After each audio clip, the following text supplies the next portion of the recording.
ഇന്ന് ഞാൻ നിങ്ങളെ കാണിച്ചു തരുന്നത് തക്കാളി ദോശയാണ്. വളരെ ടേസ്റ്റാണ്, അതുപോലെ തന്നെ വളരെ ഹെൽത്തിയാണ്. തക്കാളിയുടെ ഗുണങ്ങൾ നമുക്ക് എല്ലാവർക്കും അറിയാമല്ലോ. ഒരു ഫ്രൂട്ടായിട്ടും വെജിറ്റബിൾ ആയിട്ടും ഒക്കെ ഉപയോഗിക്കാൻ പറ്റുന്ന വളരെ നല്ല ഒരു ഫ്രൂട്ടും വെജിറ്റബിളൊക്കെയാണ് തക്കാളി.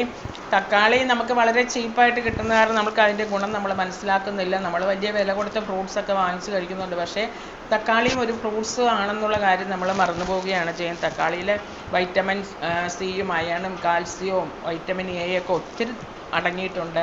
അതെങ്ങനെയാണ് നമുക്ക് ദോശ ഉണ്ടാക്കുന്നത് നോക്കാം. അതിനായിട്ട് ഞാനൊരു നോൺ സ്റ്റിക്ക് പാൻ ചൂടാകാൻ വെച്ചിട്ടുണ്ടായിരുന്നു. അതിലേക്ക് 1.5 ടേബിൾ സ്പൂണോളം എണ്ണ ഒഴിച്ചു കൊടുത്തു.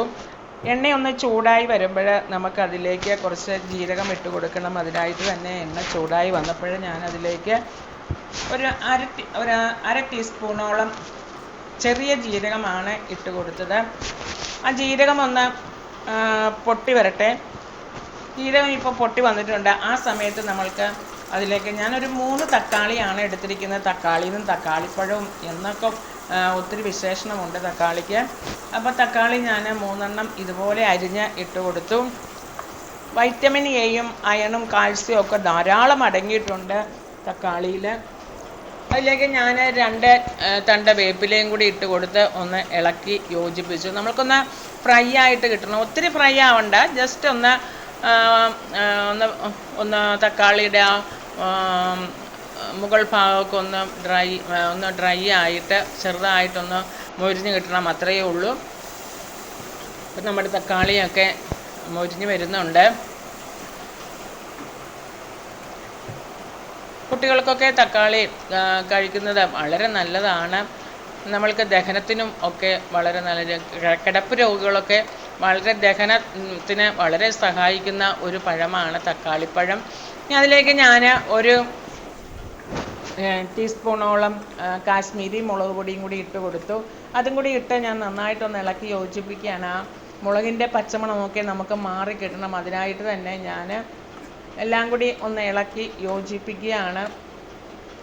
തക്കാളി നമ്മളെല്ലാത്തിലും ഇടാറുണ്ട്. തക്കാളി ഇറച്ചിയിലും അതുപോലെ തന്നെ ഫിഷ് മോൾ വെക്കാവുന്നിടത്തും ഒക്കെ ഇടുന്നുണ്ട്. തക്കാളി ഒരു ദിവസം ഒരു പകുതി തക്കാളിയെങ്കിലും നമ്മുടെ ഉള്ളിൽ ചെല്ലുന്നത് വളരെ നല്ലതാണ്. അതിൻ്റെ ജ്യൂസ് വളരെ നല്ലതാണ്. അതോടൊപ്പം ഞാൻ അതിലേക്ക് ഒരു അര ടീസ്പൂണോളം കുരുമുളക് പൊടിയും കൂടി ഇട്ട് കൊടുത്തു. പിന്നെ സ്റ്റോൺ ഉള്ളവർക്ക് തക്കാളി ഒത്തിരി കഴിക്കുന്നത് നല്ലതല്ല. നമ്മളുടെ കിഡ്നി സ്റ്റോണൊക്കെ ഉള്ളവർക്ക് തക്കാളി അത്ര നല്ലതല്ല, അത്രയേ ഉള്ളൂ. അല്ലാതെ നമുക്ക് തക്കാളിക്ക് ധാരാളം ഗുണങ്ങളുണ്ട്.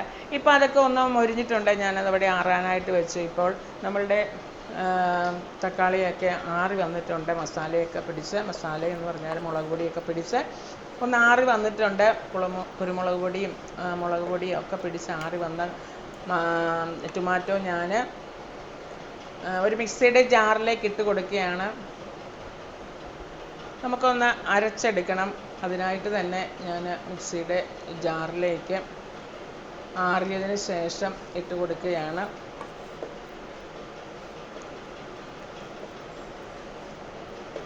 ചൂട് നന്നായി മാറിയതിന് ശേഷം മാത്രം ഇട്ട് കൊടുക്കുക.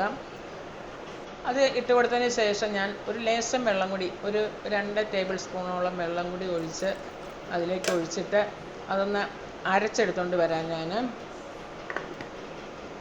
ഇപ്പം ഞാനത് നന്നായിട്ട് അരച്ചെടുത്തുകൊണ്ട് വന്നിട്ടുണ്ട്. അത് ഞാനൊരു പാത്രത്തിലേക്ക് മാറ്റുകയാണ്. തക്കാളിയൊക്കെ നന്നായിട്ട് അരഞ്ഞ് കിട്ടിയിട്ടുണ്ട്. നന്നായിട്ട് അരച്ചെടുക്കണം. നമ്മൾക്കത് ദോശയായിട്ട് ഉണ്ടാക്കാനുള്ളതാണല്ലോ. അതിലേക്ക് ഞാൻ കുറച്ച് വെള്ളം കൂടി ഒഴിച്ച് ആ മിക്സി ഒന്ന് കഴുകി ആ പാത്രത്തിലേക്ക് ഒഴിച്ചു.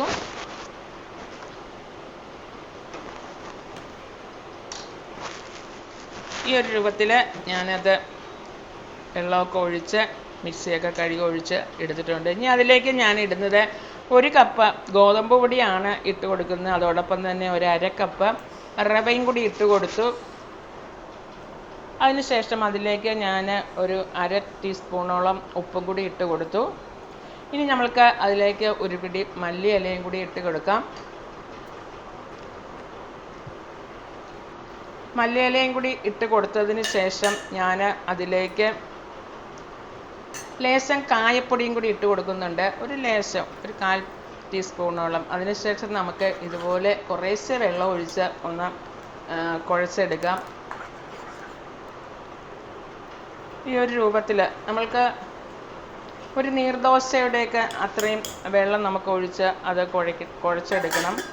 ഒരു 5 മിനിറ്റ് ഞാനിപ്പോൾ അത് കുഴച്ചെടുത്തതിന് ശേഷം ഒരു 5 മിനിറ്റ് ഒന്ന് മൂടി വെച്ചു. ഇപ്പോൾ നമ്മുടെ റവയായതുകൊണ്ട് തന്നെ ഒന്ന് വീർത്തൊക്കെ വരുമല്ലോ, ഉണ്ട്, ഒന്ന് വീർത്ത് വരാൻ വേണ്ടിയിട്ട് ഞാൻ വെച്ചിട്ടുണ്ടായിരുന്നു. ഇപ്പോൾ അത് ഒന്നും കൂടി നമ്മുടെ റവയൊക്കെ ഒന്ന് പൊന്തി വന്നത് കാരണം ലേശം വെള്ളം കൂടി ഞാൻ ഒഴിച്ചു കൊടുത്തു.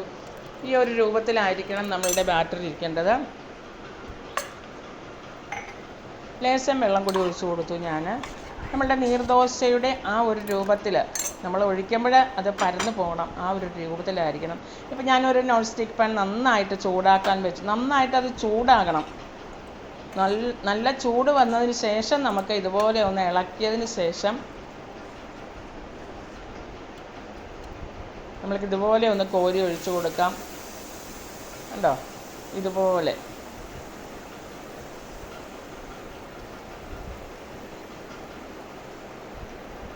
അതില്ലാത്ത സ്ഥലത്തൊക്കെ ഇതുപോലെ കുറേശ്ശെ ഒഴിച്ചു കൊടുക്കാം നമുക്ക്. ഇനി അത് ഒന്ന് മൊരിഞ്ഞ് കിട്ടണം. നമ്മൾ മറിച്ചിടുന്നില്ല, അതുകൊണ്ട് തന്നെ മൊരിഞ്ഞതിന് ശേഷം നമ്മൾക്ക് അതിൻ്റെ മുകളിലേക്ക് ഇതുപോലെ കുറച്ച് വെളിച്ചെണ്ണ ഒന്ന് തൂത്ത് കൊടുക്കാം. ഇപ്പം നന്നായിട്ട് മൊരിഞ്ഞിട്ടുണ്ട്. ഞാനതൊന്ന് മറിച്ചിടുകയാണ്. സ്വല്പം കൂടി മൊരിയാനുണ്ട്. ഇപ്പം അത് വിട്ടു പോരുന്നുണ്ട്, മൊരിഞ്ഞിട്ടുണ്ട്. ഞാനത് ഒന്ന് മടക്കിയെടുക്കുകയാണ്. അങ്ങനെ നമ്മുടെ വളരെ ടേസ്റ്റി ആയിട്ടുള്ള തക്കാളി ദോശ നമ്മൾക്ക് ഇതുപോലെ പെട്ടെന്ന് നമുക്ക് ഉണ്ടാക്കിയെടുക്കുവാൻ പറ്റും. നിങ്ങൾ ഒരു പ്രാവശ്യമെങ്കിലും ഉണ്ടാക്കി നോക്കണം. നല്ല കറുമുറ നമ്മൾക്ക് കടിച്ച് കഴിക്കാൻ പറ്റും. അതിൻ്റെ കൂട്ടത്തിൽ ഒരു ചട്നിയും കൂടി ഉണ്ടെങ്കിൽ വളരെ ടേസ്റ്റായി.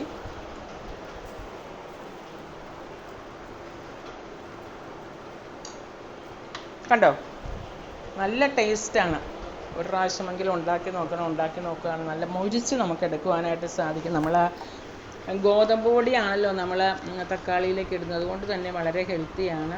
അത് റവ ഇടുന്നത് കൊണ്ട് തന്നെ നന്നായിട്ട് മൊരിഞ്ഞ് നമ്മൾക്ക് കിട്ടും. റവ നമ്മൾക്ക് ഗോതമ്പ് പൊടിയുടെ പകുതിയേ ഇട്ടിട്ടുള്ളൂ. റവ നമ്മൾക്ക് പൊന്തി വരും നമ്മൾ വെള്ളം ഒഴിച്ച് കഴിയുമ്പോൾ. അതുകൊണ്ട് തന്നെ അതിൻ്റെ പകുതി ഇട്ടാൽ മതി. വീണ്ടും ഞാൻ അതുപോലെ തന്നെ നന്നായിട്ട് ചൂടാക്കിയിട്ട് ഇതുപോലെ കോരി ഒഴിച്ചു കൊടുക്കുകയാണ്. ഉണ്ടോ, നന്നായിട്ട് ബബിൾസൊക്കെ വന്ന് നല്ല ഭംഗിയായിട്ട് മുരിഞ്ഞ് ഹൈ ഫ്ലെയിമിൽ തന്നെ ഇരിക്കട്ടെ. നമ്മളിങ്ങനെ കോരി ഒഴിച്ച് കഴിഞ്ഞ് വേണമെങ്കിൽ നമുക്ക് സ്വല്പം ഫ്ലെയിം അങ്ങ് കുറച്ച് വയ്ക്കാം. ഒത്തിരി അങ്ങ് കുറയ്ക്കരുത്. കുറച്ച് നമുക്ക് നന്നായിട്ട് മൊരിഞ്ഞ് കിട്ടണം. നമ്മൾ മറിച്ചിടത്തില്ലല്ലോ. അതിന് ശേഷം അതിൻ്റെ മുകളിലേക്ക് ഒന്ന് ജസ്റ്റ് ഒന്ന് വെന്ത് കഴിയുമ്പോൾ കുറച്ച് എണ്ണ തൂത്ത് കൊടുക്കാം. കണ്ടോ, നല്ല ക്രിസ്പി ആയിട്ടുള്ള നമ്മുടെ ദോശ. കറുമുറ കുട്ടികളൊക്കെ കടിച്ച് കഴിച്ചോളും. അവർക്ക് ഇഷ്ടപ്പെട്ടു. ആ കളറും എല്ലാം കൂടി കാണുമ്പോൾ ഇഷ്ടപ്പെടും. വളരെ തിന്നായതുകൊണ്ട് തന്നെ അതുമേൽ പിടിക്കുവാനായിട്ട് സാധ്യതയുണ്ട്. വളരെ സൂക്ഷിച്ച് നമ്മൾ ഇതുപോലെ മടക്കിയെടുക്കണം. അങ്ങനെ ഞാൻ എല്ലാം ഉണ്ടാക്കിയെടുത്തു. കണ്ടോ, വളരെ ടേസ്റ്റ് ആയിട്ടുള്ള വളരെ ക്രിസ്പി ആയിട്ടുള്ള നമ്മളുടെ തക്കാളി ദോശ ഇവിടെ റെഡിയാണ്. അതിൻ്റെ കൂട്ടത്തിൽ ഒരു ചട്നിയും കൂടി ഉണ്ടെങ്കിൽ, ഞാൻ കുറച്ച് മല്ലിയില ചട്നിയാണ് ഉണ്ടാക്കിയിരിക്കുന്നത്, തേങ്ങ ഉപയോഗിച്ച്. വളരെ ടേസ്റ്റിയാണ്. ഇവിടെ എല്ലാവർക്കും ഇഷ്ടപ്പെട്ടു. ഒരു പ്രാവശ്യം നിങ്ങൾ ഉണ്ടാക്കിയാൽ നിങ്ങൾ എപ്പോഴും ഇത് ഉണ്ടാക്കും. അത്രയ്ക്ക് ടേസ്റ്റാണ്. കഴിച്ച് നോക്കുമ്പോഴേ അതിൻ്റെ ടേസ്റ്റ് മനസ്സിലാകുള്ളൂ. നിങ്ങൾക്ക് ഇഷ്ടപ്പെട്ടെങ്കിൽ ഇഷ്ടപ്പെട്ടെങ്കിൽ ലൈക്ക് ചെയ്ത് ഷെയർ ചെയ്ത് സബ്സ്ക്രൈബ് ചെയ്യുക.